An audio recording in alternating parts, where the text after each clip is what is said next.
I think I'm supposed to read this regardless. You've all heard it before, but I've probably got to go through the whole lot for the sake of it.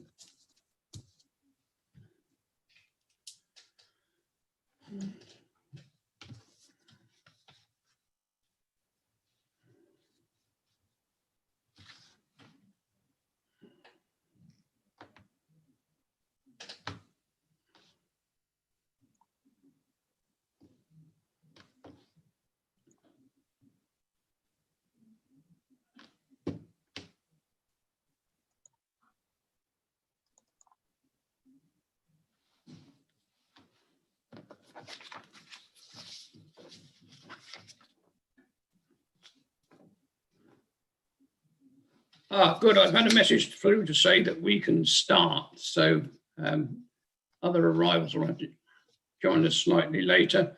I'm obliged to read this out to you, even though you've probably heard it umpteen times before. So first of all, welcome to the evening. This meeting is being recorded and streamed live on Stroud District Council's YouTube channel. Speaking, please ensure your microphone is on mute throughout the meeting unless you have been invited to speak, and to remember to turn your microphone off when you have finished speaking. Only one person may speak at any one time. If you wish to speak, please use the raise hand function, which we can find by clicking the participants button and clicking on the blue hand. Jenna will keep a hawk eye on this, so we hope you won't get missed.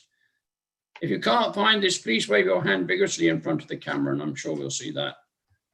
Make sure you speak slowly, clearly, and concisely. The chat function is only to be used by officers communicating with the chair to advise on who has indicated to speak next. Please do not send private messages to anyone on this facility. When referring to a specific report, page, or slide, mention the report, page, or slide so that all members have a clear understanding of what's being discussed at all times. If we lose connection, then please bear with us. We'll try and recover the meeting as soon as we can. If a member loses their internet contact, the meeting will be paused for up to 5 minutes to determine whether the connection can be re-established either by video or telephone or technology. If the connection is not restored, the meeting will continue, provided the meeting remains correct. Now, I've only got small pictures here, but I can't see a new arrival as yet. So, have we got any apologies, first of all, then, please, Jenna? That's the next item of business. I haven't received any apologies. None, no apologies. Right, thank you. Declarations of interest. Does anybody have any declaration of interest to make? No hands? Right, that's dealt with. Minutes of the 6th of October. Is it agreed that these can be signed? Please raise your hand in front of the camera to support or use the blue hand function. Are you all content the meeting can be signed? I can see enough hands to make it a majority at any rate. Thank you very much. Are there any public questions, Jenna? No public questions? Then we move to item 5. And Teresa, can I ask you to present this report, please? Internal Audit Activity Progress Report 2021. Thank you, Chair, and good evening, members. This report is our Internal Audit Progress Report, providing you with an update of where we are against our revised plan that the committee approved in October. You will see that there's one completed activity that we've undertaken during the period October to November, and from page 16 of your pack you'll see the outcomes of that activity, which was the electrical works contract. Now, the electrical works contract has provided a limited assurance opinion on the risk and the control environment, and on page 19 there are the recommendations that we made in relation to that particular activity. So you'll see that recommendations were made particularly around enhancing the contract management framework, setting up some key contractual terms and conditions, maintaining documentary evidence, etc. But there's a suite of information on page 19 of your pack, providing you with that information. Internal Audit is still continuing to support Revs and Bens with business grants, etc. So a lot of activities going towards that, and also we're going to be further helping some Revs and Bens with further activity around grants work due to additional grants that have been coming in shortly. So that will inevitably impact on our audit activity. However, the plan is dynamic, as we've discussed, and we are responding to the key risks to the organisation. So that's all I wanted to say at this particular point. We did invite Joe Gordon to the meeting. I don't know if Joe is yes, Jenna's nodding her head. Yes. Joe is kindly offered to attend the meeting this evening to respond to any questions, specific questions in relation to the electrical works contract that you might have. But this activity will form part of a follow-up review with internal audit in next year's audit plan. But if you do have any specific questions, Joe might be best placed to answer those. Thank you, Teresa.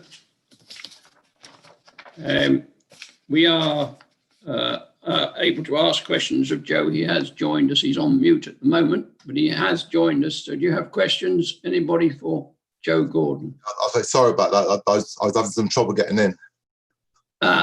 It's a common problem for a lot of people, Joe. You're not on your own. Councillor Pearson, I saw your hand go up.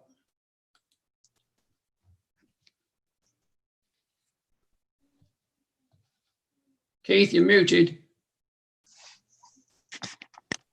Hold on. Am I right now? You are. Right. It just seems very sad to me that we've got to another situation where we have a list of things that aren't being done correctly when it comes to administering a contract for outside contractors. It's almost back to the procurement stuff again, which is sad. I do not understand why there would be lack of documentary evidence. It's also fundamental that I am somewhat concerned by it, and hope that by identifying this once again, we can stop this sort of thing just continuing to raise its head. That's all I have to say. Comment. Do you want to respond at this point, Joe? So is there a specific question in there, then, or do you just want me to respond to the actual statement? I guess the question is, how have we got once again back into this kind of situation with a procured contract for works? Okay. Well, actually, from my point, we actually sort of picked it up some time ago, and I personally asked for the audit of the contract because I had some concerns. You know, there's no getting away from it, and I've been pretty open with audit from the outset. That it's been pretty sloppy. The individual that was actually looking after the contract didn't follow process. When we did find out that he wasn't following process, we actually took some action. All of the information that was missing or was in the right, I mean, lots of it was just stored in the actual, the information's there, it was just stored in the wrong place. We've actually rectified that, so we've got all in the right place. We can see what's in front of us, and actually, in terms of the actual delivery of the contract, it's not as kind of bad as it looks. But the individual and the administration, you know, I'll put my hands up. You know, it has been pretty sloppy. Thank you for that. Thank you for the honesty. I just guess that it just strikes me that there's not enough controls in that catches these things in a reasonable time frame, that they end up like this. Yeah, it's kind of, I suppose from my point of view, on my watch, I manage about sort of 40 contracts, and this is kind of one that's kind of run away with us. There has been a lack of control. There are agreed processes that people should follow. New systems, some of our systems don't quite talk to each other, so it relies on manual intervention, and it also relies on officers that are running the contracts being honest as well. So if they are struggling, then they should come and talk to us, you know, and we could kind of sort of see, you know, just kind of help out and see how we can sort of put things right. Okay, thank you, Joe. Thank you for that, Joe. I have Councillor McKeon next. I'm just building on Councillor Pearson's comments.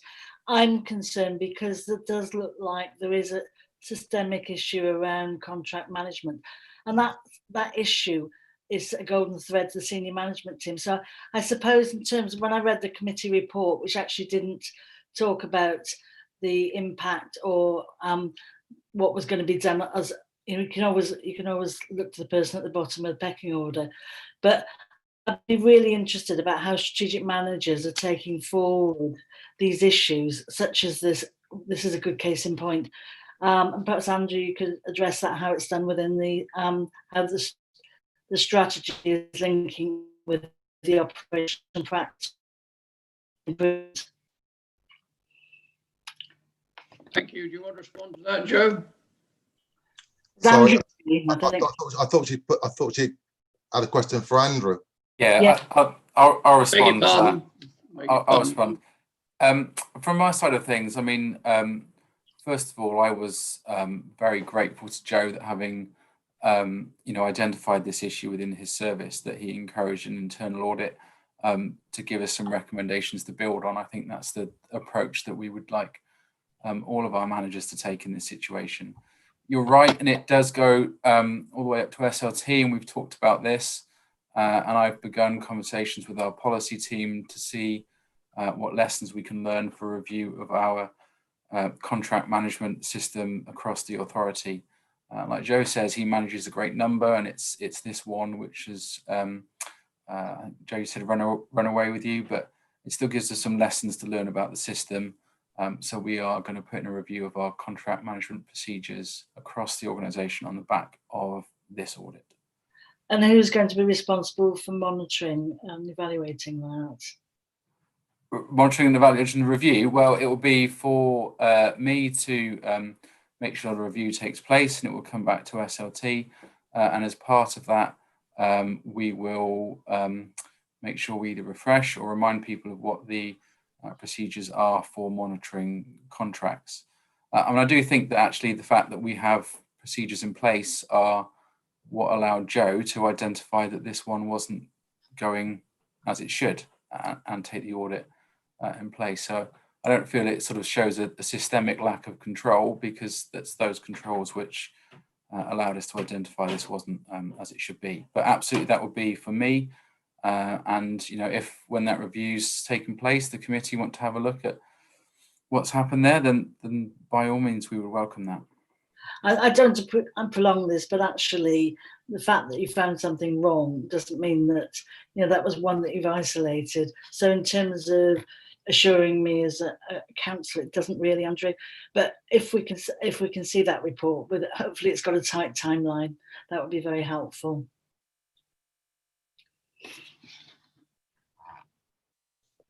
Okay, yeah, I mean, we'll the timeline will probably be sort of early in the new year. Obviously, there are lots of things taking up the time at the moment, but absolutely it will be done as soon as we possibly can get it.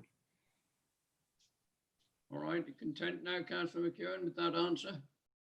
Thank you. I have Stephen Davis next, please, Councillor Davis. Yeah, sorry, Councillor McKeown and pretty much asked my question, which is, this is not aimed at Joe and what he did in terms of recovering. It is actually a senior management team question, really, as to how do they manage oversight, because this should have been picked up through other processes and not by Joe identifying it. So I think Andrew sort of addressed that.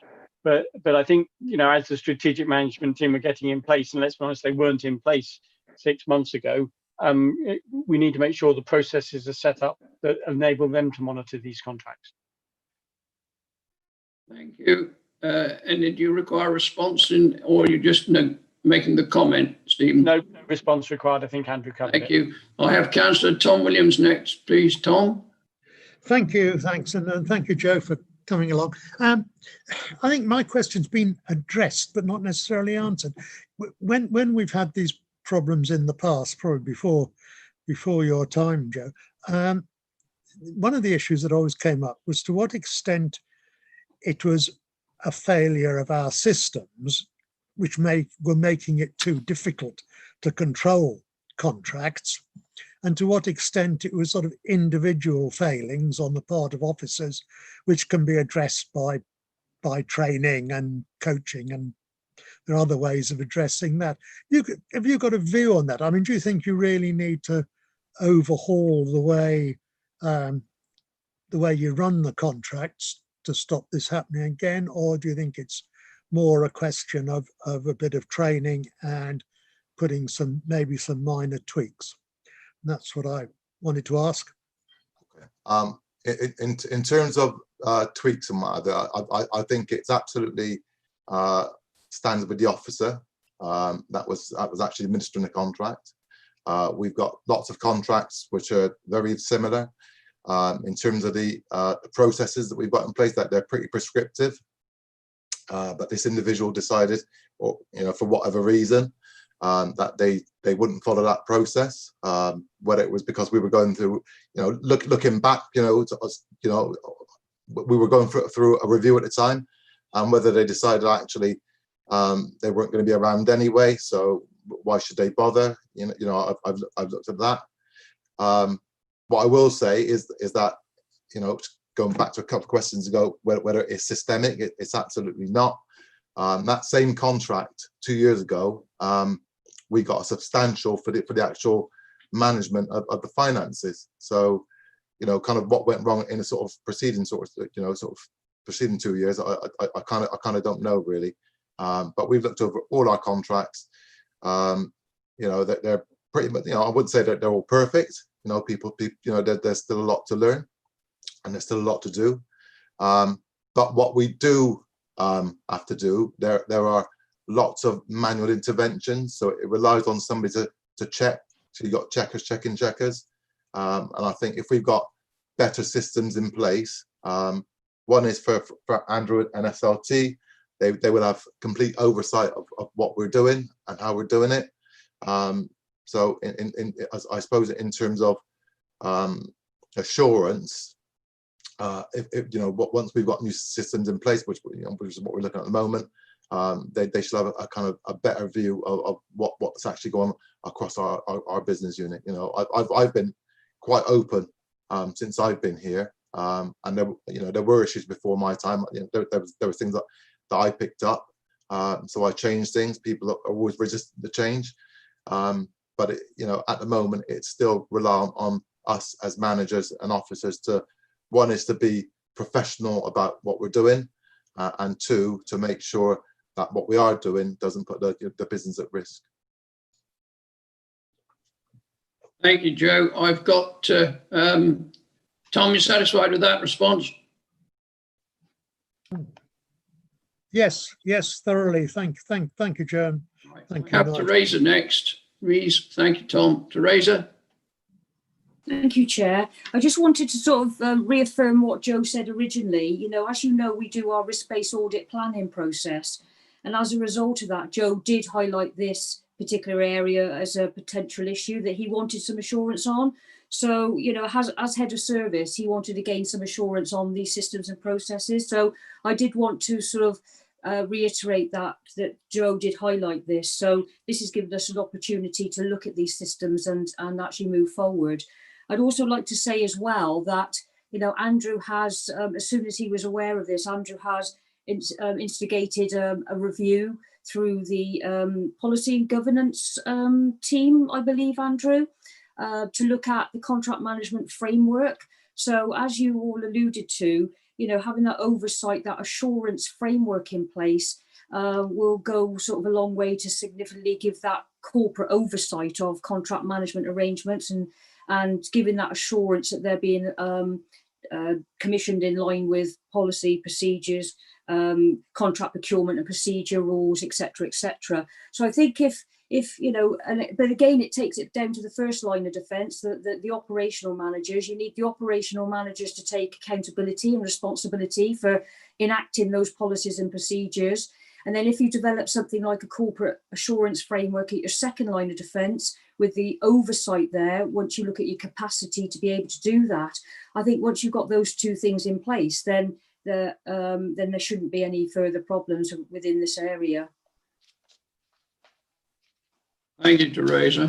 I have no other speakers at the moment. Just for information, you may recall we had 3 lines of defence given to us 26th of May meeting.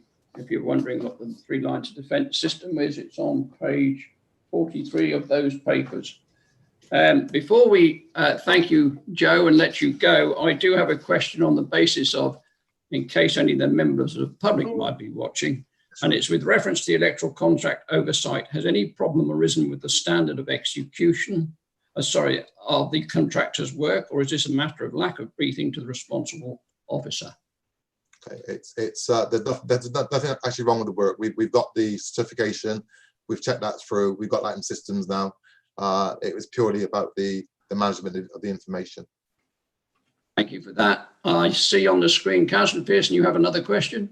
It's going back to something Joe said, and again, not a reflection on Joe, but perhaps there is a learning point here that if the council at times are going through reviews and unstabling situations that might actually make people feel unsure of themselves, that if they're in positions where they could have a problem for us, like not maintaining contracts correctly, that those people should be viewed perhaps a little more closely. Thank you for that. We are asked to note the progress against the revised internal audit plan 2020-21 and to note the assurance opinions provided in relation to the effectiveness of the council's control environment. Do I have a proposer for this report be accepted? Thank you, Miranda Clifton. And a seconder, Keith Pearson. Thank you very much. Do you wish to say anything further, anybody? It's now debate time, if there is some debate. I think we've covered quite a lot of ground already. No? In which case, do anybody want to add anything before we take the roll call? In which case, Gemma, will you call the roll, please? Just a show of hands for this one, Chair, as it's just a note. Lovely, that looks like everyone, Chair. Thank you. Okay. Yes, talking of getting things right, it would help if we got all these right too. Right, now then, at the request of Andrew, first of all, I see down in the corner, we have new internal auditors screen there. There is a name but no picture. So do you wish to carry on from there, Andrew, and introduce our new member? We have a picture now. Good. Andrew, would you like to introduce him? I will, Chair, yeah. I'm sure he'd like to say a few words to introduce himself. We have a couple of new people on the meeting today. I should, and I hope she'll forgive me, introduce Naomi from the Democratic Services team, who's taking the minutes. And we also have Piyush joining us tonight. Hello, Piyush, who will be our replacement for Teresa when Teresa retires in December. So I had the pleasure of being part of the recruitment process for Piyush. I was part of the shortlisting panel, and you ultimately offered the role. So shall I let you introduce yourself, Piyush, rather than have me waffling on? No, thank you. Thank you very much, Andrew. And thank you, Chair. And can I just say how delighted I am to be joining I'm very excited indeed. And I'm looking forward to working with all of the officers and members and yourself, Chair, and the members of the committee at Stroud Council. And can I also thank you, Chair, for allowing me to be part of this evening's meeting. You're extremely welcome. Can I plead guilty to a little cowardice? I was waiting for you to tell me how to pronounce your name. I had dreads of getting it wrong. So. It's very easy, Chair. It's like push with an E in it, so it's Piyush. Piyush, is that correct? Piyush. That's spot on, Chair. Yeah, thank you very much. We're obviously improving here. Right, you're extremely welcome to stay with us. We have a request to alter the order of play at the moment. And we now want to go to the annual audit letter and statement of accounts with, sorry, I just wanted that's Chris Langham from Deloitte. I'm sorry. Apologise for And- interrupting you, Chair. We have lost Councillor Dorcas Binns, so we will have to pause the meeting for up to 5 minutes to see if we can get her back. Just to the Deloitte representatives, then I'm afraid you've got another weight on top of the one you had already.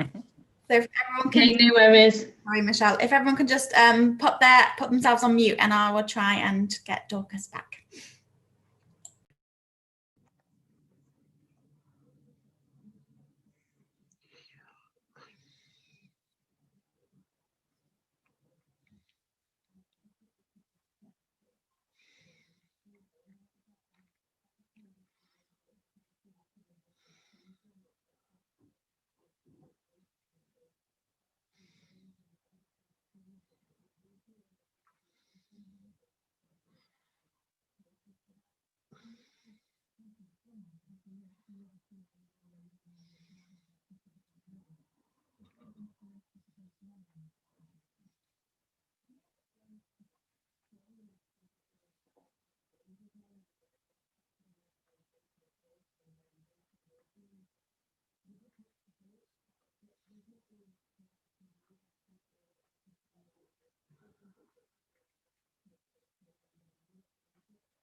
Thank you. Apparently we can restart. Oh, Mark's still here. That's right. I thought we might have lost you according to now then. My well, sorry about that. I'm coming and going, Chair. I'm not sure. Yeah, I've had real problems. I do apologise. no, we won't hold it against you. This thing's faded out on me once or twice in the middle of the meeting too, so I quite understand. Now I'm looking for Michelle Hopton and Chris Langham. Would you care now to deal with the audit letter? And, yes, that's fine, Chair. All right. Actually, I just trying to just get me to the paper. So we're actually item 7 in your paper. So that's the annual audit letter. And this, I suppose, should just add that it's prepared on the 6th of November. So this is at a point in time when the audit was ongoing. And if you see from the status of an audit, there were a few items that were still progressing at that date. We have progressed a number of the items since then. So, for example, we have now received last week the ISA 19 letter from the pension auditor. So we are in the process of reviewing that work. Also have made progress relating to the investment property reclassification, and are hopeful that we'll be in a position to sign the accounts in the coming weeks and before the November deadline. And that is really positive. Because I do think that COVID has had a significant impact on the audit, and just the both parties' ability just to deliver the audit in a remote environment. So and I think just to give context, I'm not aware of any council or local government body or authority that's actually signed to date. So we are in a good position, which is positive. And also just to draw to your attention that our audit opinion will this year be including an emphasis and matter paragraph, and that's to do with COVID-19 and the valuation report that's been received from your third-party valuers. Now that value itself has like a disclaimer in it, or an emphasis and matter, which identifies a potential for there to be a material misstatement in relation to property valuation. So we just have to draw that out in our opinion as well. And again, just to make give you assurance that is again consistent with all audit opinions in local government. So nothing unusual or specific to yourselves there. Relating to the audit itself, we haven't identified any significant uncorrected misstatements or any significant uncorrected disclosure deficiencies. We are in the process of finalising the review of the later set, or hopefully the final set of accounts, and in order to give approval for those to be signed shortly. And relating to significant risks, and that is on page 6, we had 2 significant risks identified. That was the completeness of accruals, and we have done specific testing to ensure that accruals have been appropriately reflected in the financial statements, and no issues have been noted to bring to your attention. Also, the other area of risk is management override of controls, and that's a risk that we have to have on every audit engagement. So again, nothing unusual to yourselves, and that's a risk. There is a potential that management could override controls to reflect a different set of financial statements, but again, nothing to bring to your attention from our testing in that area. There are 2 areas that we've highlighted as other areas of audit interest. That's property valuations, and that's not necessarily as a significant risk, because you do have a valuation program where you engage values to value the properties, but they are big balances, and there are potential for large increases and decreases in relation to valuations. So we do have that as an area of audit focus, and in relation to our challenge or our scrutiny of those valuations, we do have our valuation expert, or a team of independent valuers, shall we say, that do look at those valuations from an audit perspective. And again, there's nothing to concern you from our audit testing in those areas. Pension valuation, again, this is probably the main area that we're in progress of finalising, and this is as a result of the ISA 19 letter. So we have to request specific information from the pension auditors, and they give us levels of assurance. So we've got those assurance statements now, and so we're working through those responses, not expecting any changes to the accounts. It's just that we have to do that work ourselves. Also, there's been a change to McLeod, which has had an impact on your pension liability, but not material. There's also been a Goodwin judgment, again, which we're in the process of assessing whether there is a material impact on your pension liability. We don't believe there is. We're just in the process of finalising that testing, just so we can conclude there's no change needed to the pension numbers as disclosed in the accounts. So I suppose that in terms of other areas, so value for money, I should just highlight that again, value for money is an important part, or a critical part of our opinion, that we do cover value for money, and we do cover it in detail. And again, there isn't anything to bring to your attention, so there's no impact on our audit opinion or qualification. So a clean bill of health, should we say, in terms of value for money. I wasn't necessarily going to bring anything else to your attention. Hopefully you've had a chance to read the paper. If you've got any questions, please let me know. Thank you very much, Michelle. Andrew, do you want to make any comment before the questions come in? Not particularly, Chair. I mean, obviously, after this, we're also going to consider the accounts. I will say that I'm very grateful to the work that Deloitte have put in with this year with the team, with Lucy and Graham. It's been a hard year for us, and I know it's been a really hard year for them as well, auditing. So to have got to this position is a very strong one. I'm also pleased that Deloitte have recognised some of the big improvements that Lucy and Graham have put into the accounts this year. I think that's really welcome. But as Michelle says, I would just encourage the committee to ask any questions of Deloitte that they would like to know about the audit process. Thank you. Questions from members of the committee? I'm watching my chart here. Keith Pearson, please, and then Stephen Davis. Keith? Yes, good evening, Michelle. Quick question. So how do you judge value for money? What criteria do you use on judging value for money? So value for money, we do use a level of materiality, and we do have a specific framework that we follow in terms of assessing whether we've identified a potential issue.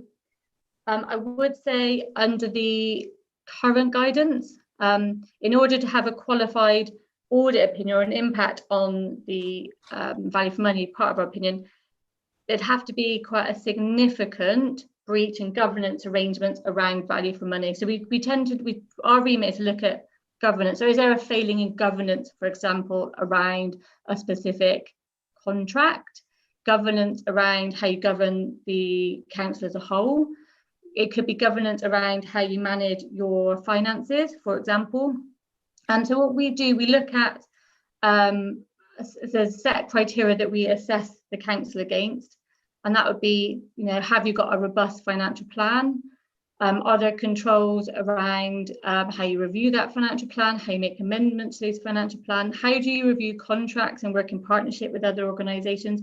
Are there policies and procedures in place effectively to manage or ensure that the council is effectively managed? So the value for money remit is probably quite narrow, and probably narrower than some people expect. But what I will say is that the value for money guidance is changing for next year. So our remit and what we have to provide is being expanded.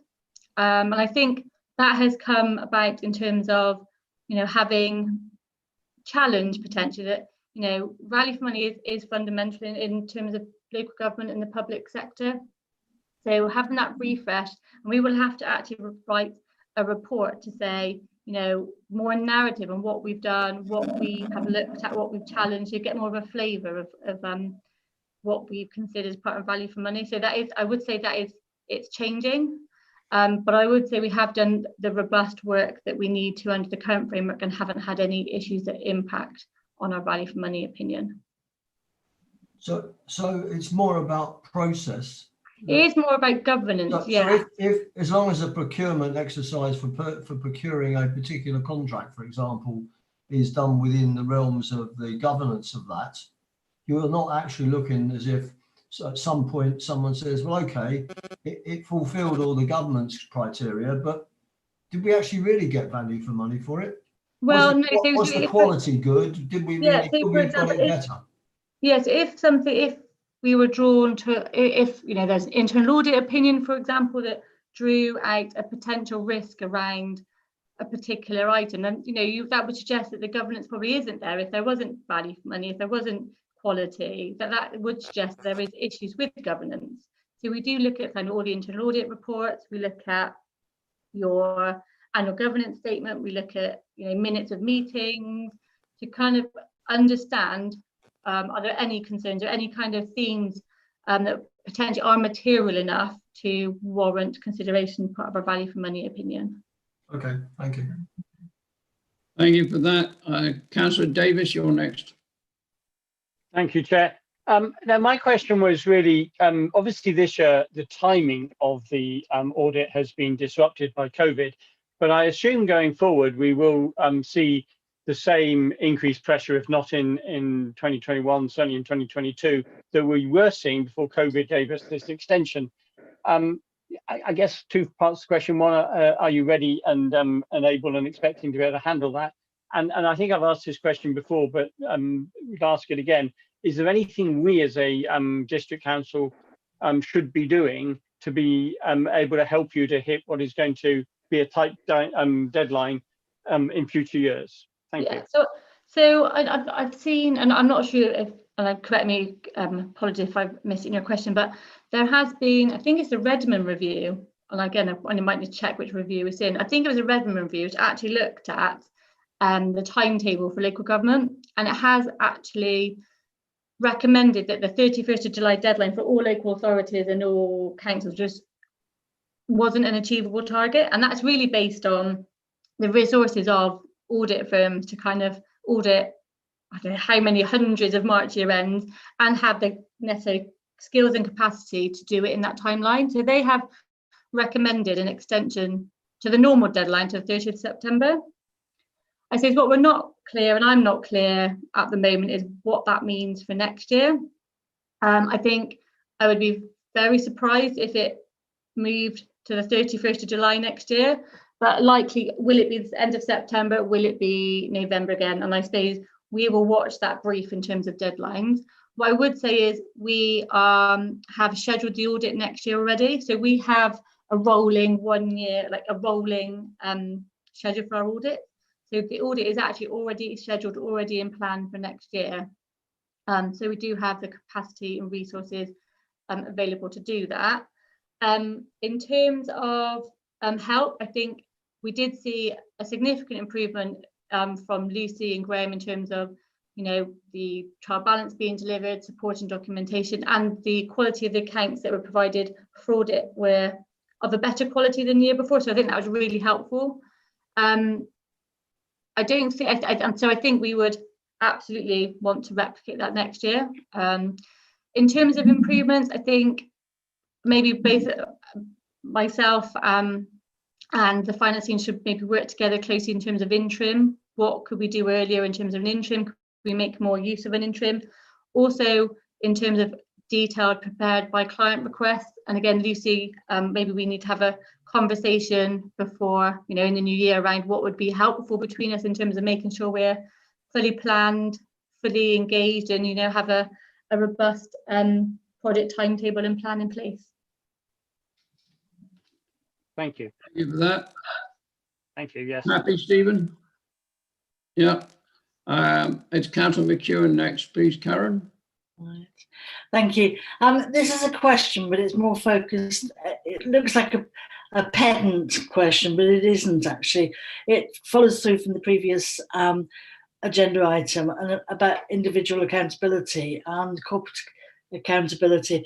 I'm a bit concerned at page 14 and 15, where we're looking at recommendations where you actually have nominated officers. Now, we heard in the last report that when something went wrong with an individual officer where it wasn't picked up, and I'm not for a minute saying there was any issues with the 2 members of staff here, but would it be better to actually have a role? We could still name the officer, but a designated role. So if that person leaves, or if we want to know where they are within the structure of the council, that they actually have their name plus their role within the council. So we can best better understand that golden thread from operational to the strategic management team.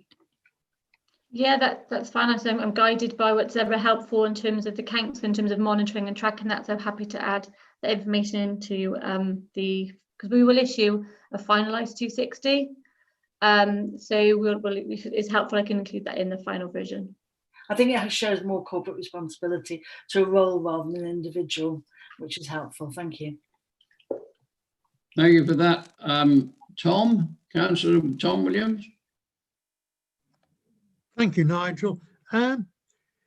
Question on materiality. I see you're using as a baseline total expenditure, which, working backwards from the figures you've got, must be around about 80 million. Whereas the sort of common sense view, I think, would be to take our general fund budget of about 15 million plus the housing revenue account, which has just over 20 million, I think 21, 22 million in rental income. So somewhere around between 35 and 40 million, which is what I would call our real expenditure. So, and over half of the 80 million would essentially be transfer payments. It's there because we handle the council tax receipts and pass it on to the county and to the fire and rescue service, which seems to me to make the materiality figure disproportionately high in terms of what of the sort of activities and the value of the activities we're actually undertaking. Could you just make a comment on that for me? Yeah, that's fine. So the materiality calculation is based on the expenditure of the council alone. So it doesn't take into account any expenditure of the fire authority or anything like that. So it's just expenditure of the council. In relation to materiality, so we as auditors make judgments around what are the key metrics that drive decision making, and what would the user of the financial statements be would find useful. What are they interested in?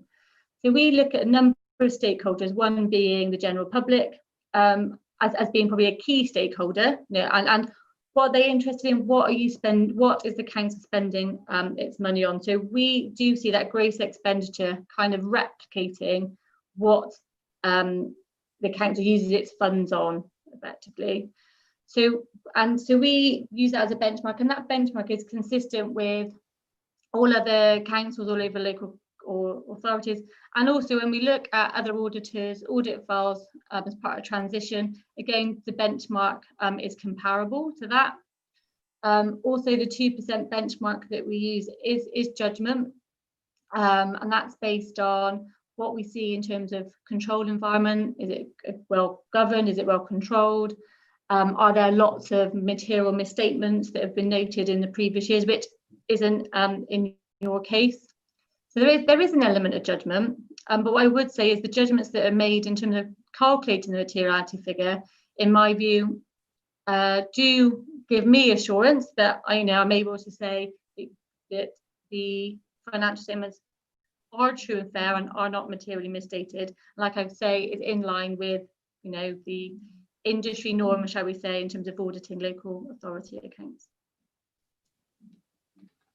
Could I just come back there, because I'm not entirely sure you sort of understood the question. Now, if you contrast our position with, say, the county council position, the vast bulk of the money the county councils spend, they are actually spending.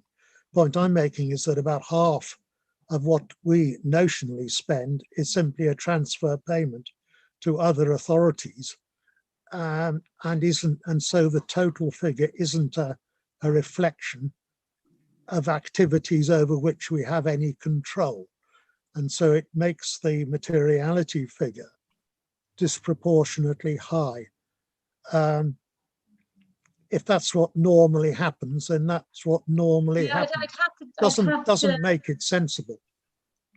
Yeah, no, I think so. In terms, so the expenditure that's taken from the statement of comprehensive income is expenditure just of Stroud Council. It's nothing. It doesn't relate to anything to do with pass through of funds.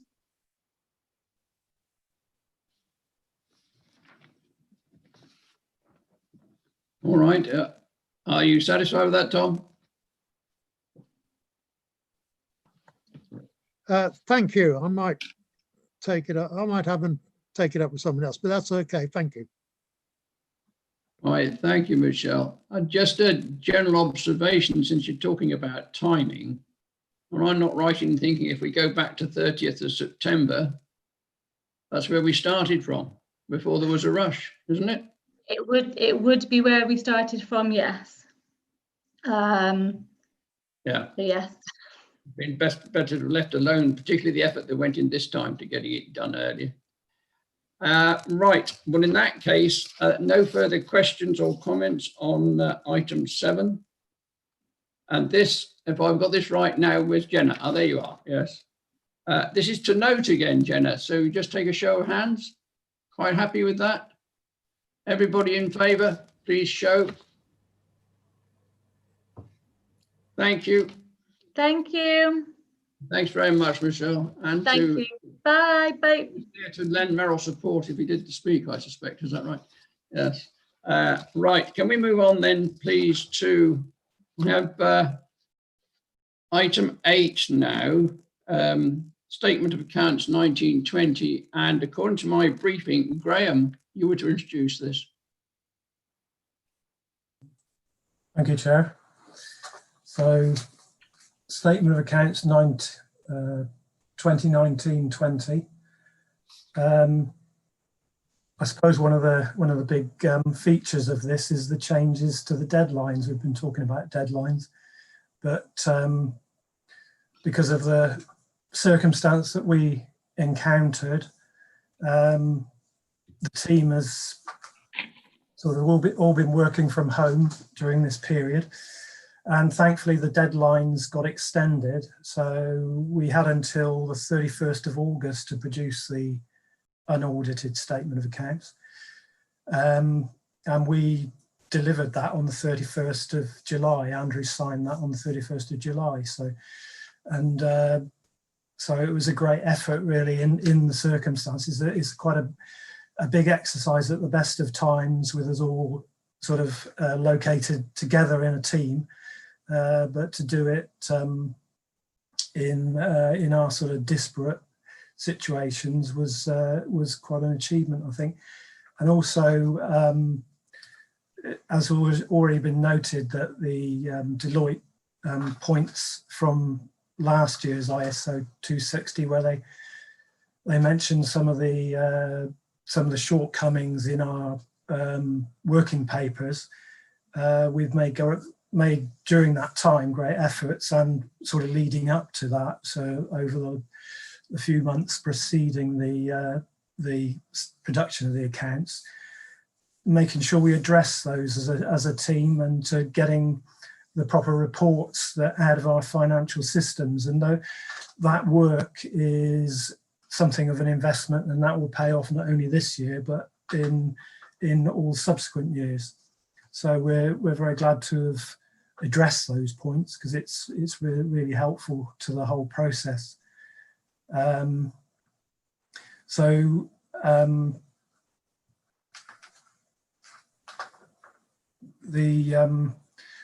Once we produced the unaudited statement, and that was published on the website on the 31st of July, then Deloitte started their work, and subsequently they've been good working between ourselves and Deloitte in terms of them scrutinising in great detail all aspects of the document, and we've made changes to some of the items in the way that we present things, and perhaps taken things out if they were not necessary and so on.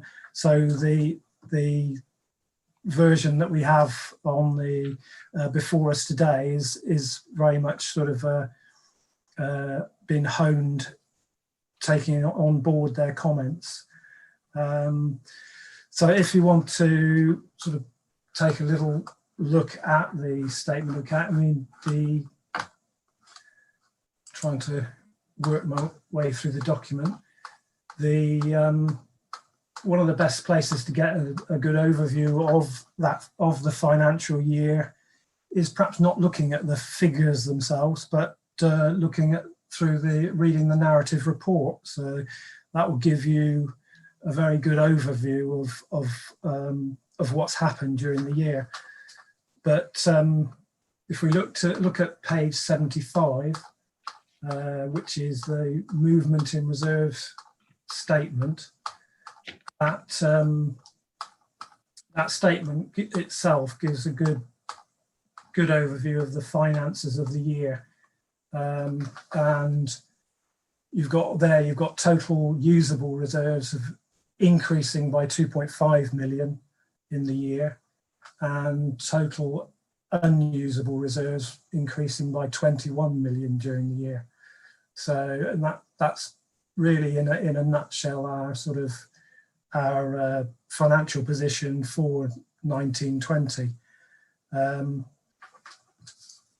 As we say, there is no opinion yet from Deloitte because their work is ongoing. So we have to wait a few more sort of days for that to appear.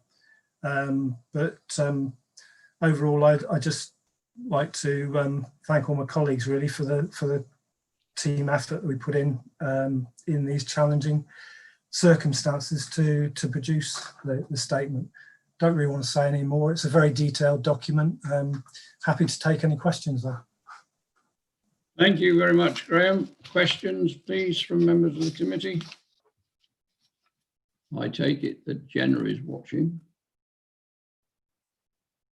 awaiting questions. So far, none. At the present moment, though, Graham, despite your caution, we are, I think, still expecting to get an unqualified note from our auditors on these accounts. Yes, I think that's what we're expecting. So I know there's a lot of work being done. I now have some questions coming your way. First of all, from Councillor Stephen Davis, please. Stephen. Thank you, Chair. I have a couple of detailed questions. I'll just go through them. The first is on page 100 or 101 or 41, whichever way you look at it. I see that we have a downward revaluation of property of 624,000 and an upwards revaluation of property of 751. I'm sure I will never understand the valuation of property in the context of local government, but I just wondered if you could shed some light on those figures. The other one that interests me was on page 119 or 59 about the impact of a 1% increase in interest rates, which appears to be 20 million. Is that, am I reading that correctly? That, you know, for every 1% it goes up, we will be 20 million worse off? If so, that does seem a quite alarming figure. Now, I don't think we're expecting interest rates to change anytime soon, courtesy of COVID, but pre-COVID, I think there was serious thought that interest rates would rise. So I've just been keen to understand that figure a little bit better. Thank you. So the first question on page 101, that's the expenditure and income. Yeah, 101. It's just my normal thing about, you know, the revaluation downwards and upwards of property. Yeah, so during the year, quite a number of properties get revalued. They don't all get revalued. And basically some of them will go down in value, and some will go up. So that's showing, basically it's splitting them out basically. So the lower half shows property values going up and the upper half shows the property values going down. In terms of the figure, the 20-minute, what page was that on, Stephen? You're going to ask me that difficult question now. 119 or 59, depending which you're looking at. I'm getting that. I mean, that figure is a kind of what if that we have to put in, and it's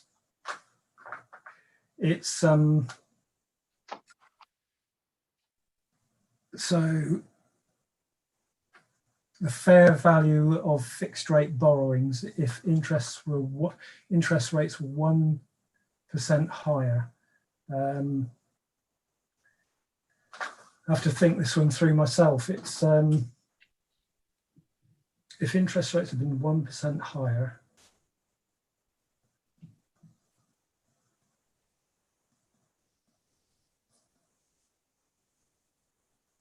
so it's sort of saying, well, what if we were to take out the borrowing that we have at and interest rates were 1% higher, what would the impact of that be on their fair value?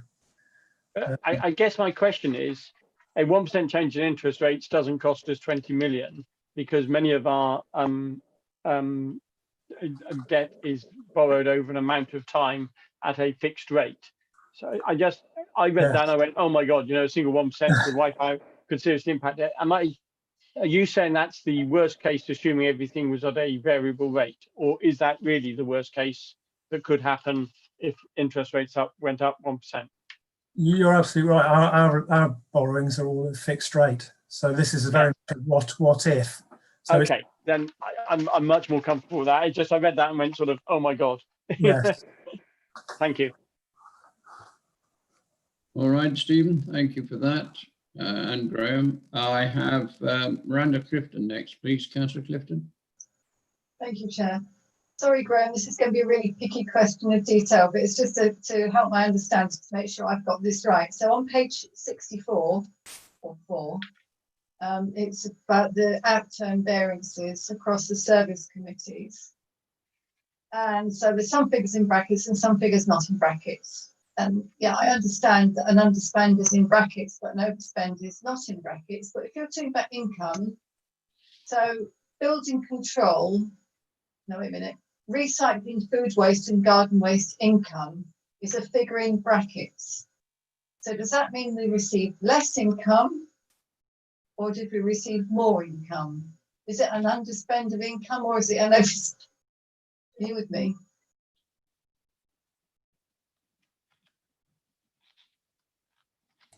Graham, I think you're on mute.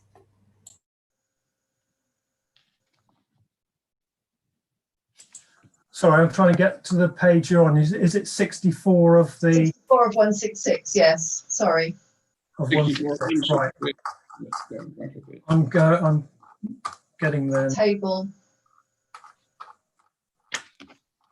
Oh, here we are. Yes. Okay. Yeah, I'm with you. Yes. So by recycling food waste and garden waste income, there's a figure in brackets. Does that mean we got less income or we got more income? Is it like a double negative or underspend? You got more income. Getting there. So yeah, I'm on 64 now. Right. So overall there was an underspend of 973. But it was a bit to make that up. And I'm sorry to go into such detail, but I mean. And which one are we looking at? Well, there's several examples, but the example I've picked is recycling food waste and garden waste income. That's the figure in brackets. So does that mean we receive more income or less income? That means there's an underspend, so it hasn't cost us what? It's an income. What's an underspend of income? So I'd say it was increase more income than they were expecting, or less. Right. So for development control income, there's a figure of 163. Does that mean we receive less income That means we've overspent on development control. But it's income, it's an income figure. So It means we've underachieved income, sorry. Under income. Okay, right. Yeah. Thank you for that. So we've underachieved on the income. Right, okay. So my other question was on the next page, page 65 of 166, it says the COVID recovery reserve is 492,000, but it says on the following page we put in 542,000 from the business rates. So where did the other 50,000 go? I can't answer that one. I can get you an answer. I don't. It's just not there. I can answer that, Chair, if I can come in, because that's my bit of the report. So the maths here, 542,000 is the amount we gained from the business rates pool. Yeah. We always budget 100,000 of that to go into the net budget of the council. So there's 100,000 of that already accounted for. So we couldn't put that in there. So that's 442. Right. Also, when we were doing the reserves, because of course this was all happening in the sort of middle of the first wave of the pandemic, we'd already identified as a council that we wanted to fund some of our community groups to the value of 50,000 Oh, right, of okay. the county council pot. So it feels like I'm giving an answer on countdown, but you start with the 542. Yeah. Up with you, yeah. Yeah, 100 is already accounted for, so Yeah. that's 442. Plus we wanted to put that extra 50 away for the community groups, so that's 492. Thank you, got you, yeah. Thank you, Andrew, thank you, No Graham. Sorry, Chair, thank you. Not at all. Well spotted, Miranda. It goes to show they've got to be on the ball. You've had Andrew answering questions there that makes your questions totally valid. Now then, I have, I think Dorcas next. Councillor Binns, where are you? Oh, there you are. Yes, Dorcas, would you come in? Yes, Miranda asked one of my questions. My second one really, again, it's like the minutiae, it's the details of the ledger and everything. It's on page 101 of 166. It was following on from what Stephen said. Income, gain or loss on disposal of assets. Is that a minus 1 million? And what does that relate to, please? So it's page 101. Or 41. Yes, we're on the right page. Right, I'm onto that page now. So gain or disposal on that's actually a loss on disposal of assets. What does that relate to, please, Graham? Sorry. I would need to look at the detail of that. I can't remember off the top of my head. I mean, what we usually dispose of that we know matter of course is council houses.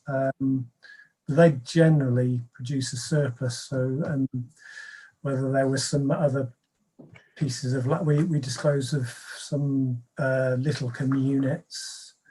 I'd need to look at the detail. I can supply you with the answer to that, but that would be separate to the meeting. Yeah. Right, I have no further indications of people wishing to speak, at least not on my screen at the moment. Audit and Standards Committee is asked to resolve to approve the audited statement of accounts for the year ending the 31st of March 2020 and approve the Strategic Director of Resources and Chair of Audit Committee to sign the statement of accounts and letter of representation. So do we have a proposer for this, please? Can we have a proposer somewhere? I don't know if Dorcas has still got a question. Sorry, Chair. Sorry? Oh, I'm sorry, that's only just come up. I'll go back to Dorcas. So I couldn't get the buttons in time. I'm on my daughter's laptop because mine's broken. Very quickly, sorry, on the same thing on page 101, upward revaluations of property, it's minus 751. Does that mean whatever the value of property was is in a negative? So it was devalued, and what does it relate to again, please, or is that to completed? Again, this if it's in the income part of the statement, it's a minus in this instance is a positive. You see, it is income, so it means that they've been valued upwards. So, but I don't know off the top of my head the detail. I can give you that. So it's a positive valuation then, that's what you're saying. Yes. It's not a negative valuation. 751 is, yeah. Okay, thank you. Thanks, Chair. Sorry for that. Right, are we clear now? Now, I'd got as far as asking whether we have a proposer for this before we have any further discussion. Can I have a hand, or do I propose it myself? Thank you, Stephen, and seconded by Tom Williams. Right, thank you very much. Now, do you as a committee have any debate? Do you want to make any comments at all? Anybody?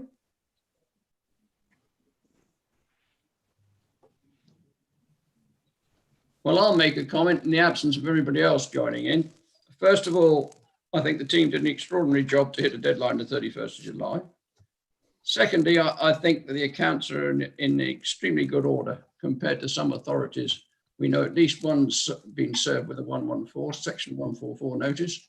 So I think on that basis, the accounts have been done very well. And I thank you for the extra effort you put in, even though in fact, you could probably have, had you known it, taken another couple of months because of other problems that couldn't be dealt with. At the moment, the other thing I would remind everybody, and since we're on air, this is a snapshot. It was right when it was done. It will have changed since then, but it gives you a picture of how the position the council is currently in. And I think it is a good deal better than most. Now, do I have any other further comments to come? We're prepared to, I will reread what we were asked to do. The Audit and Standards Committee resolves to A, approve the audited statement of accounts for the year ending 31st of March 2020, and B, approve that the Strategic Director of Resources and the Chair of Audit Committee sign the statement of accounts. My hand up. You have your hand up now, do you? I'm sorry. Where is your hand? For a long time. I'm sorry, you've only just come up on the list. Miranda, you were the last person to ask a question, I think. Are you on again? It's just it was a quick comment really, again. I wanted to echo your comments about very, very well presented reports. But I think that the fact of some of the questions asked by some of the members, I think perhaps sometimes we're a bit odd the way we talk about income or expenditure and what's a gain and what's a surplus and what's a loss, and I think it becomes confusing. We get minuses that are in black letters, and then we get minuses that are in red numbers, and I think it's a bit confusing, hence the questions that have been asked. That, you know, what actually is an income and what's an overspend or an underspend. I think they're two different things. What we seem to treat it is that an underspend is an income. It's an income because we didn't spend it, but that's not quite true, is it? So I just think we ought to make sure, because if we're reading it and we're the members, if anyone else bothers to read it online or whatever it is as our council accounts, how they'd make head and tail of it, God only knows. Thank you for that, Keith. I think you've highlighted a point that has probably been a problem for a good many. Pluses, minus and minuses. Plus is a general interpretation. And it's why, to a large extent, if you've been in business, the accounts look totally different to anything you've seen before.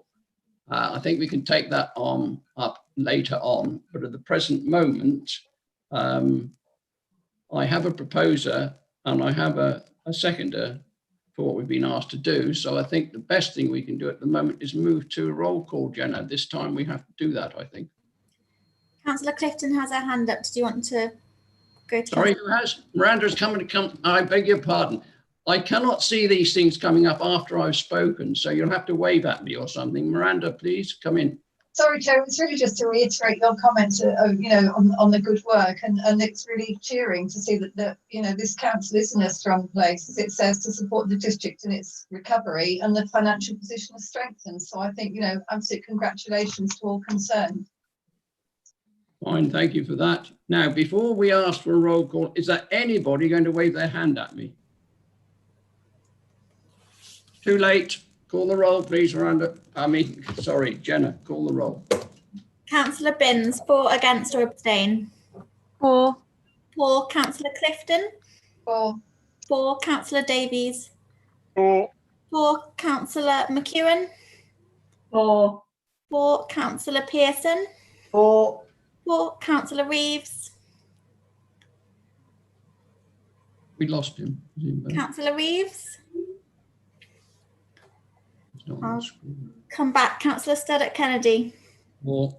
For Councillor Williams? For. For. And Councillor Reeves?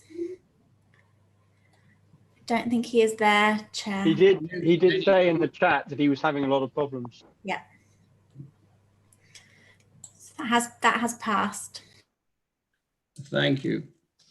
So no, that is dealt with, at least pro tem. Right, now moving on to agenda item 9, update on the actions taken in relation to key recommendations made in the audit report relating to the audit of private sector housing and empty homes. Sorry? Yeah, we have item 6 to do yet. Yeah, 6. What about 6? All right, well, we'll do 6 next. Beg your pardon. You want to do 6 next? We'll do 6 next. It doesn't make any difference. Yeah. Half year management report then, Graham. We'll go to you next. Thank you. Okay, thank you, Chair. Half year Treasury Management activity report for the financial year 2021. So this serves also as the second quarter report. So the half year report gives us the opportunity to change the Treasury Management strategy, which was set in, it came through the Audit and Standards Committee in January 2020, and then was approved by Council in February 2020.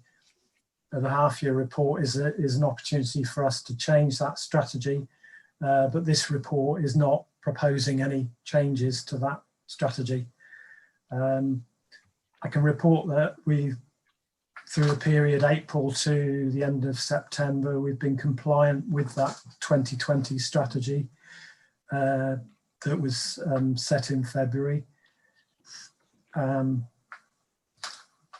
When I produced this report, there was some of the information I needed was not available.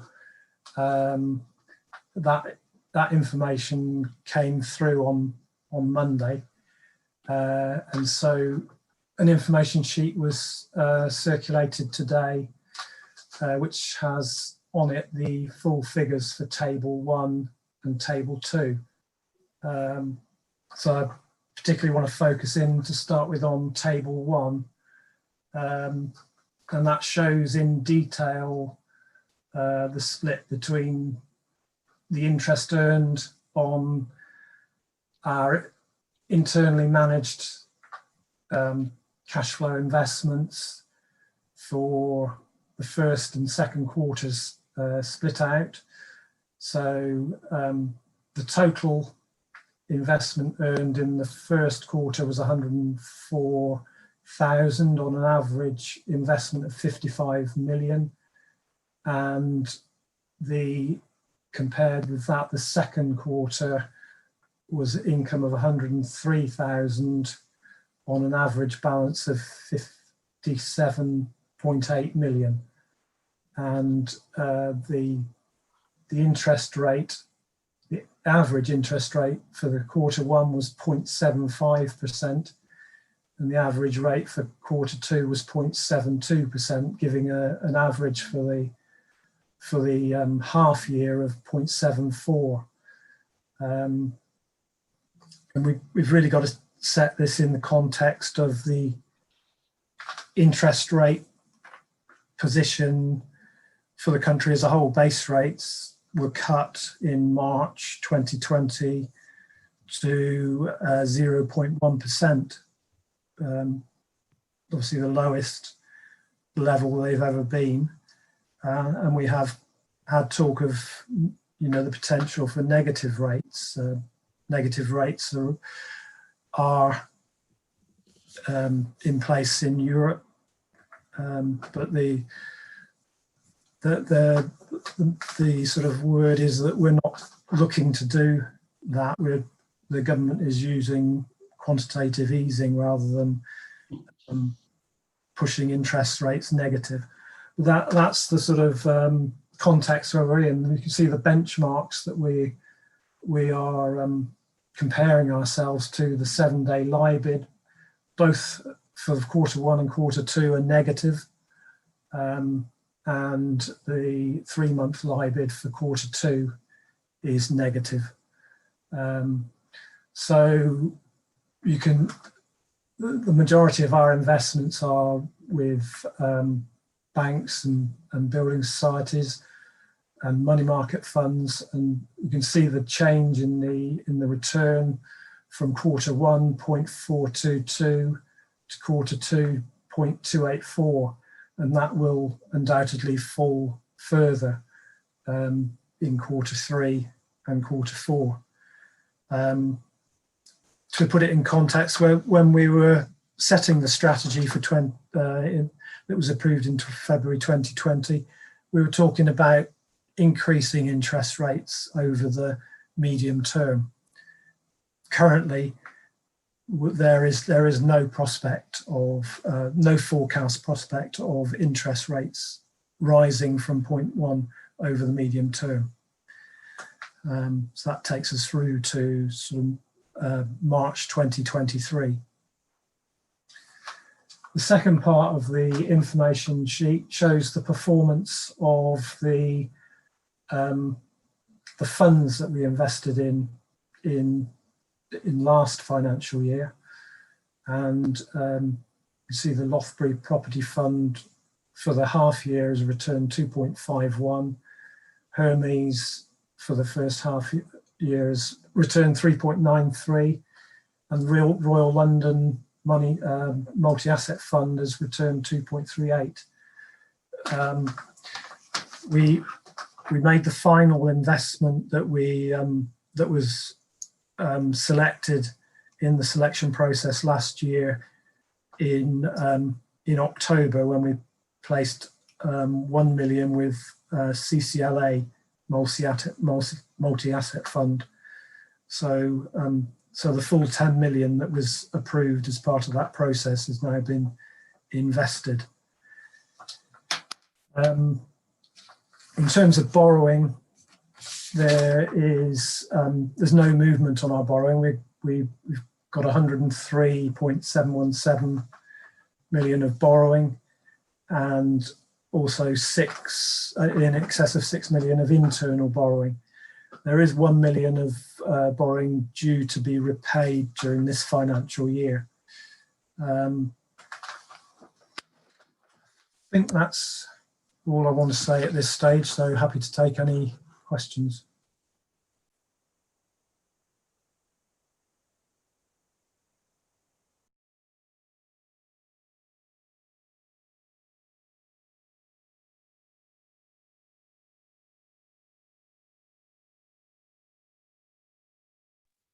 Chair, I think you're on mute. Yes, I can't see any hands at the moment. Have anybody been missed out? Councillor Davis, thank you. Stephen Davis, please. Thank you, Chair. I just had an observation and a question. Didn't we normally get a little report on the state of the world economy with these half-yearly Treasury reports? Because that would have amused me no end if anybody had tried to predict what the economy was going to do. But my specific question is, it's very clear from this that the investments we've made, the higher risk investments we've made have paid in terms of return. But am I right in believing one of the 3 funds is closed? And does that mean we can't get our money out if we needed to? And does that therefore cause us concern over liquidity? It was the Lothbury Fund that was for a period of time closed. It's no longer closed. These investments are, we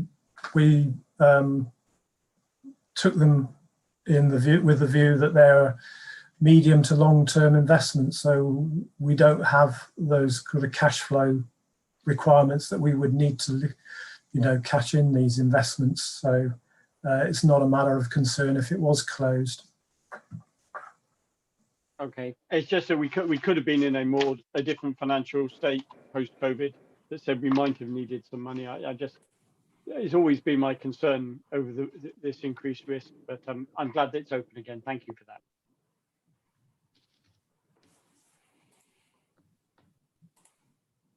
Anybody else wish to make a comment?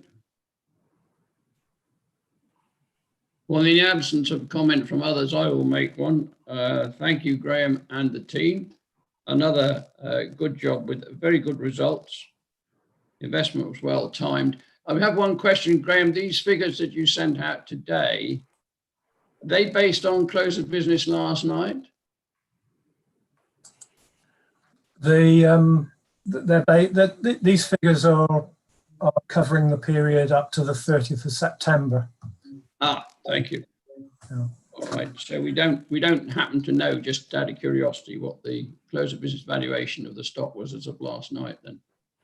And then I really mention it because the market has jumped dramatically, as people realize, because of the vaccine. It'll stay there for a time. The next one coming out will encourage it. And then people will work out that it's not going to be available immediately. So we expect a small pullback, that's all. Yeah, I don't know the latest valuation. I could get you that figure if you're interested.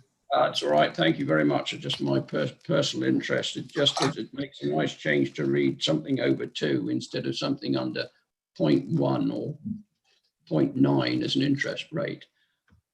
Right, so far as item 6 is concerned, the Audit and Standards Committee resolves to accept the Treasury Management Activity Half-Year Report for 2021.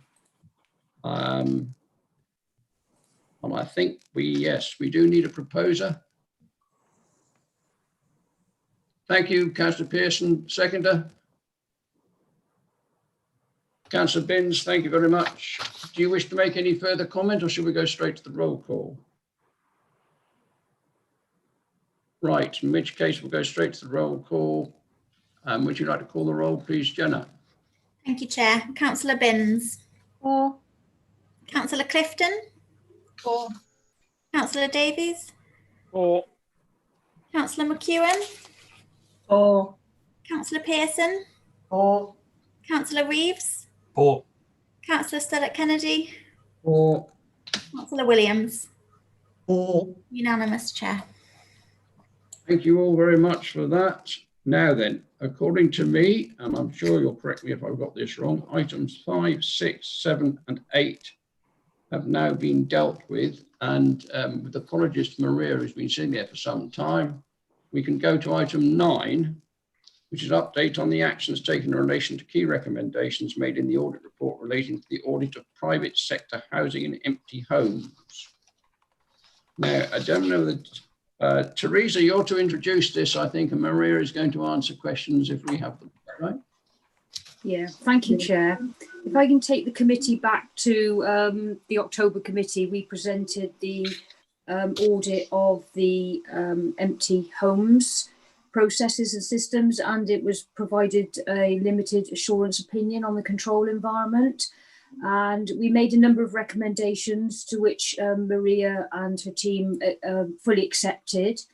And the suite of recommendations that we made can be found within the audit report that's presented to you this evening.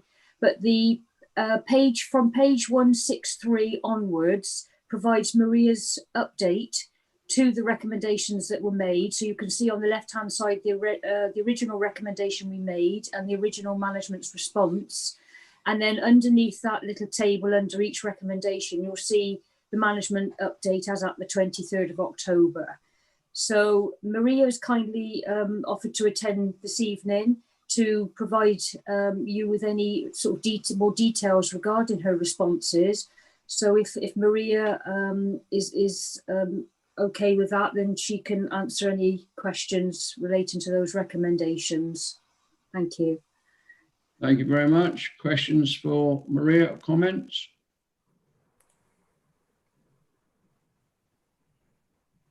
Well, I'll start then, Maria. I'd hate you to have come along for nothing. It's a long shot, actually. It's just something that's occurred to me that given the reluctance, it would seem, of some people to restore properties to use, is there any way in which the council might do it in harness with the owner? I'm not quite sure what you mean by that, Chair. There are tools and methods that we can use. Most of them do involve encouraging landowners and trying to work with them as much as possible. If we can't make them, bring them back into use, then there are ultimate tools such as compulsory purchase orders and empty dwelling management orders. But the burden of evidence and proof to meet that is very, very high, which is shown by the very few number of those sort of actions that are taken nationally. It's not just here that we haven't taken much action in that respect.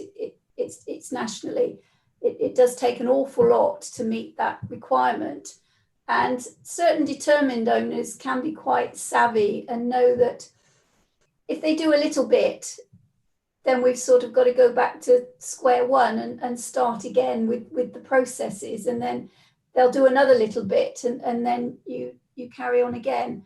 I mean, the main thing I think to note that I'd like members to note at the moment is that we did have when we had a vacancy within the team, we took the opportunity to review the team structure and the workload so that we could actually offer a half-time post, which was purely dedicated to bringing empty homes back into use. Now, unfortunately, because of the COVID issues, we weren't able to recruit at the beginning of the year when we were intending to. But as I said, we did manage to do the recruitment process, and Rachel Locke started just over 2 weeks ago now. So she is getting herself up to speed with processes and systems that we have in place. She's got an up-to-date list from council tax of the current empty properties on the council tax.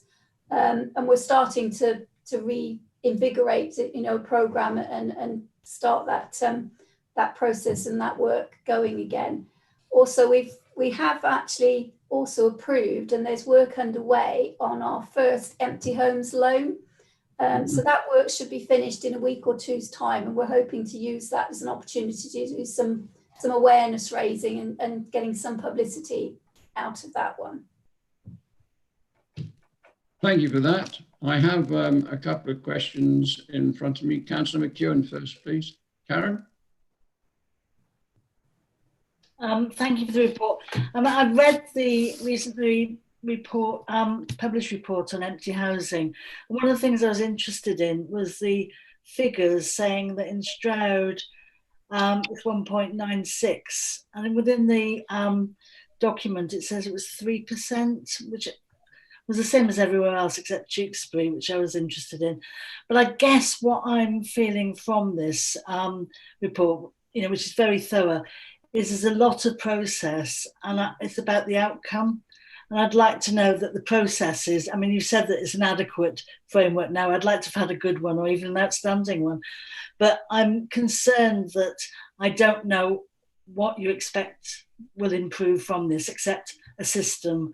And a bit like our earlier report, we're talking about systems errors or systems not being sharp enough. So what do you think, what could we expect as councillors to see an outcome of these improved processes? The improved processes will actually help us to track activity better and show that we are doing what we can to bring properties back into use, and that we have that audit trail to show what we're doing. The fact that we've reorganised the team structure so that we have someone concentrating their time on this activity, I'm expecting that it means that we will have some better outcomes and we will have some more numbers in terms of those that we can claim we've assisted to bring back into use, and that someone has dedicated time to try and work with owners and bring properties back into use. But do you have, and this might be for Andrew as a strategic manager, do you have a target, or do you have a driver that's going to tell us that this is it's not just rearranging the seats, it actually will impact on improved access to housing, which we desperately need in the area? We don't. I'm not, sorry, just as you direct it as me, Karen, I'm not able to sort of offer anything else on top of what Maria says, really. So I'll leave Maria sort of give the expert's view on that. We don't currently have an actual target number. We have in the past had a target number, and I'm quite happy to set a target number if that is going to be looked at and reviewed.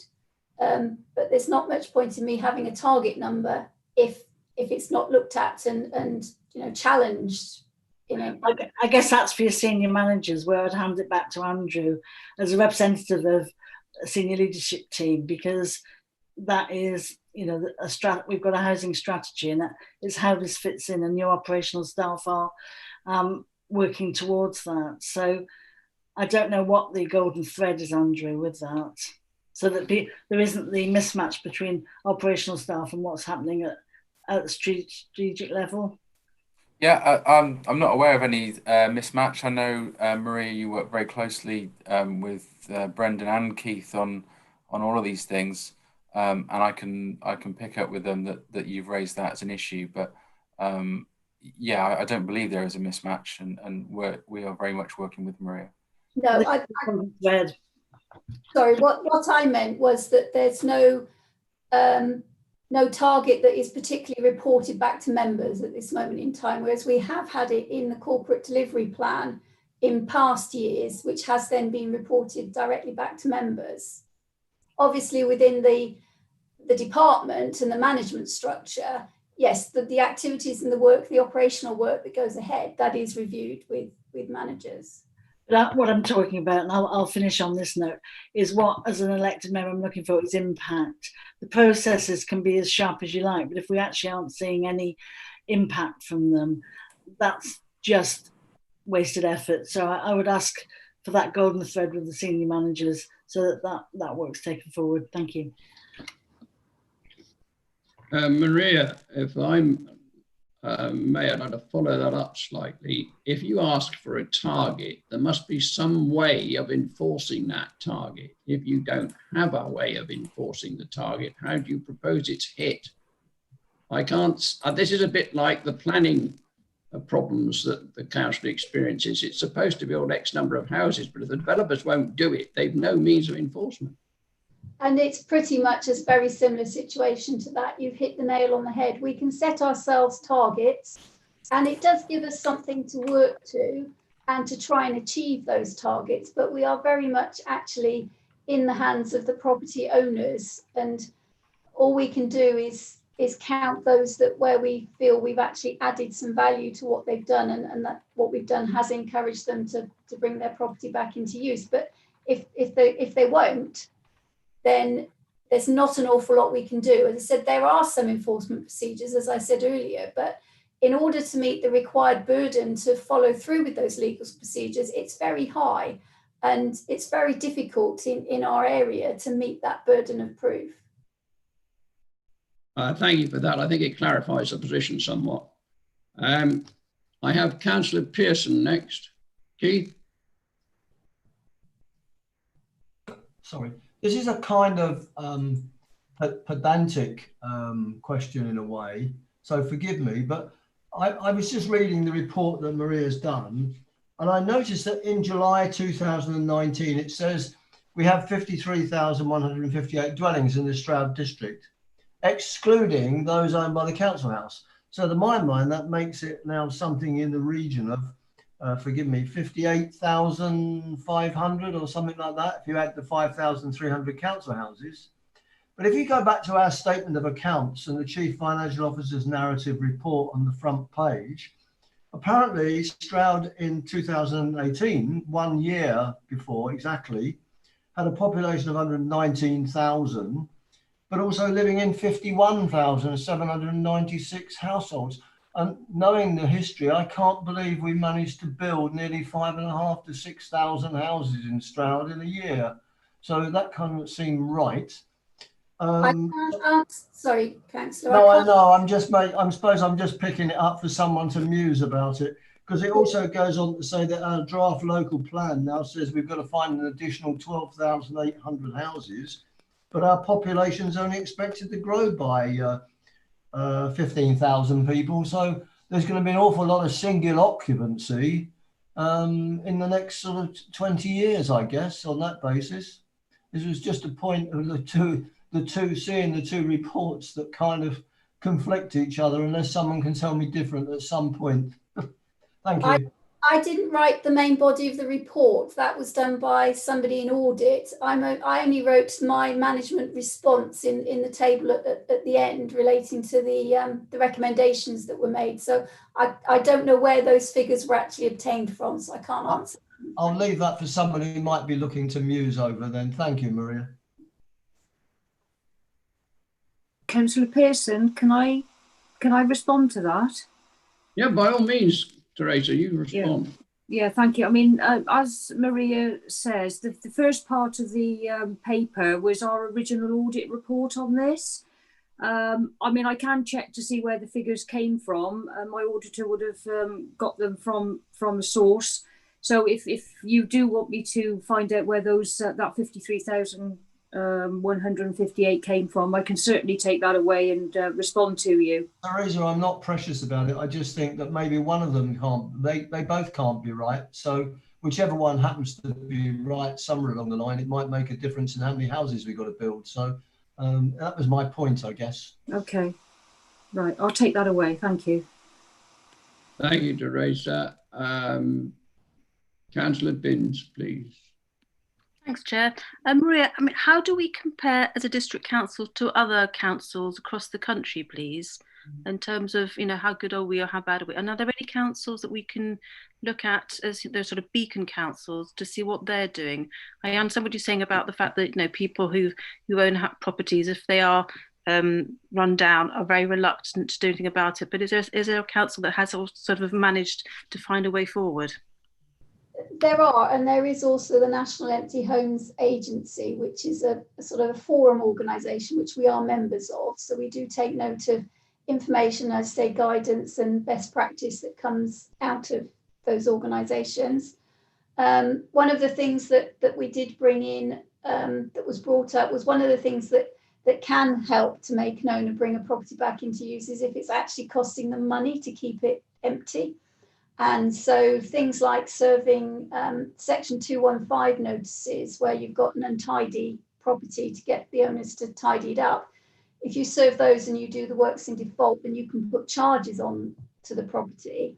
And the more you can build up charges like that, then the more maybe you can encourage someone to come back into use.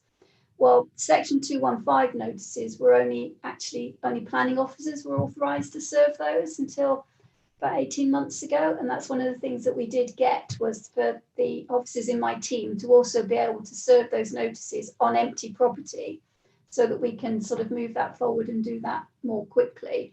Some authorities around the country are making very good use of that sort of method of putting whatever charges they can onto a property, which can be quite effective.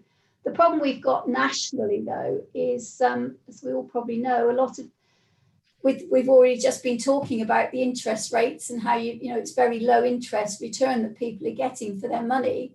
So a lot of people are making capital investments into property and they are just buying property with the intention of leaving it empty because they're seeing a much better return, even leaving it empty, than they would putting their investments in any other traditional, you know, financial method because of the low interest rates at the moment.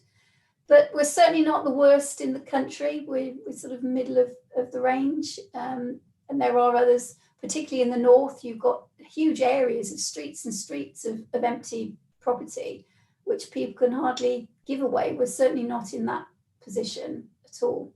But we do benchmark and we do take note of best practice and what others are doing. Thank you. Thanks, Chair. Thank you, Dorcas. Councillor McEwen, you wanted to come back, I think? You're on mute. My question has been answered. Thank you. Oh, right. Thank you. Any further questions for me on this topic?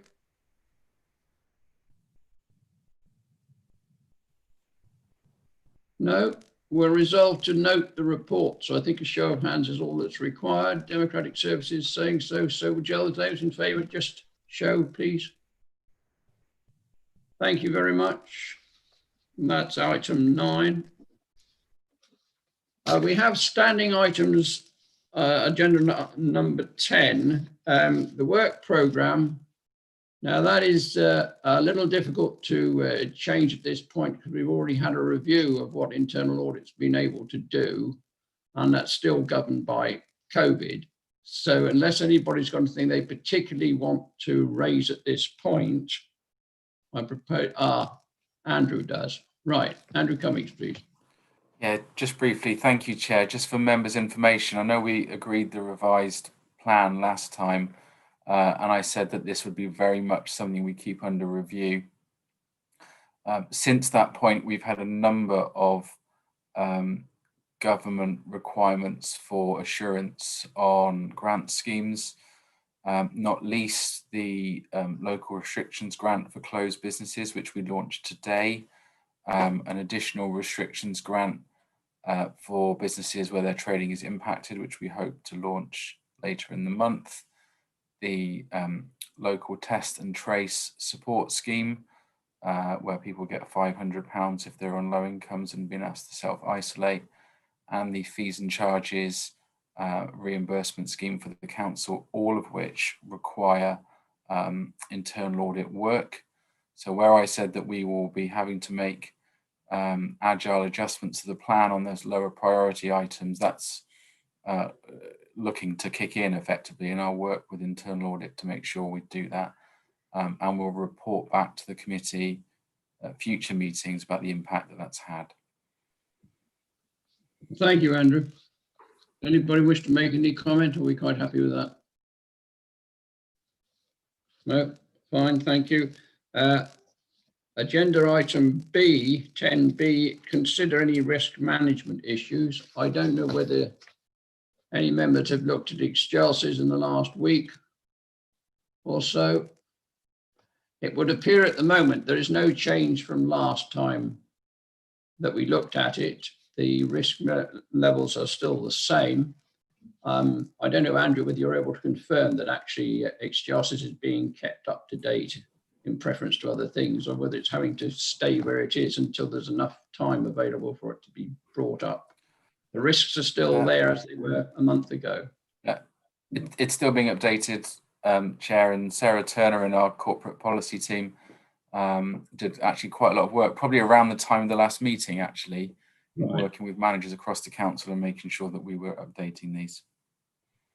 All right, thank you for that. I don't know whether we, there's the one that I think that still caused concern, even though members have been issued now with a telephone number that actually gets you properly connected.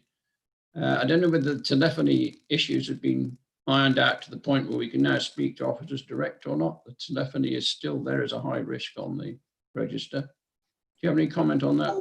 It's all part of what the ICT working group are discussing at the moment. Thank you, Keith. Sean was keeping us up to date on that, and it doesn't look as if it's terribly far away. Thank you for that. And also the migration to Microsoft 365. So we've got another meeting tomorrow, Thursday afternoon. But thank you for that. Now, there are no members' questions according to my list, unless something's come up in a hurry. So could I ask you all please to remain connected when the stream is disconnected? So Jenna,